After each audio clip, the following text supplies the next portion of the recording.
In the cold October of 1858, a sickly boy named Theodore Roosevelt was born into wealth, but not into strength. He had crippling asthma. He struggled to breathe. He was pale, weak, and doctors warned this child might never live a full life. But Teddy refused to accept that. He built up his body day by day, push by push. He turned his lungs of weakness into a will of steel. Not because it was easy, but because he wanted to live, not just exist. As a young man, Roosevelt was already extraordinary. He graduated Harvard, wrote serious books on history, politics, and nature. But then tragedy struck. On Valentine's Day, 1884, both his mother and his wife died, just hours apart. He wrote a black X in his diary that night, along with just one sentence: "The light has gone out of my life." And then he vanished into the Badlands of the Dakota Territory. There, in the unforgiving West, Roosevelt became something new. He hunted grizzly bears, broke wild horses, fought cattle rustlers and bandits. He didn't just write about American grit, he lived it. When he returned to politics, he brought that fire with him.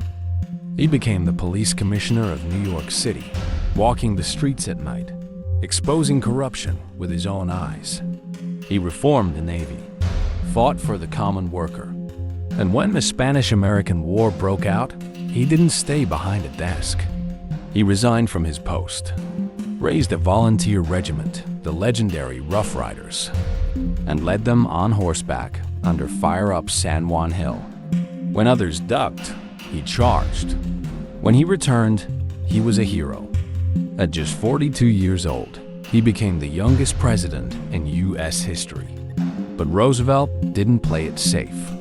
He took on the most powerful corporations in America, the trusts that controlled railroads, oil, and steel. He broke them apart. Why? Because he believed no man, no company was above the people. He championed the square deal, fair treatment for workers, consumers, and businesses alike. He read The Jungle, Upton Sinclair's book on meatpacking horrors. And instead of dismissing it, he acted. He passed the Pure Food and Drug Act, forever changing how America eats. But perhaps his greatest legacy was the land itself. Roosevelt preserved over 230 million acres, creating 5 national parks, 80 national monuments, and 150 national forests. Why? Because he believed the American wilderness was not for sale, it was sacred. He once said, "The nation behaves well if it treats the natural resources as assets which it must turn over to the next generation increased, and not impaired." And then came the bullet, October 14th, 1912, Milwaukee. A man approached him as he got out of a car and shot him at point-blank range. The bullet pierced through his overcoat, his steel glasses case, and into his chest. Blood filled his shirt. His aides rushed to help, but Roosevelt said, "I will deliver this speech or die." And for the next 90 minutes, bleeding and breathing heavily, he gave his full campaign speech. He only went to the hospital after he finished. Doctors later said the folded manuscript and eyeglass case likely saved his life. But the truth is, it wasn't luck. It was Roosevelt. Because you could wound him, you could shake him, but you couldn't stop him. In his final years, he remained a fierce advocate for justice, conservation, and character.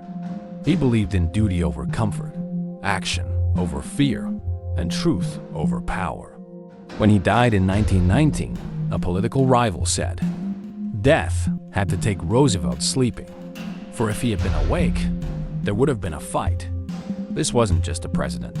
He was America's storm, a man of books and bullets, of war and wilderness, of heartache and unbreakable hope.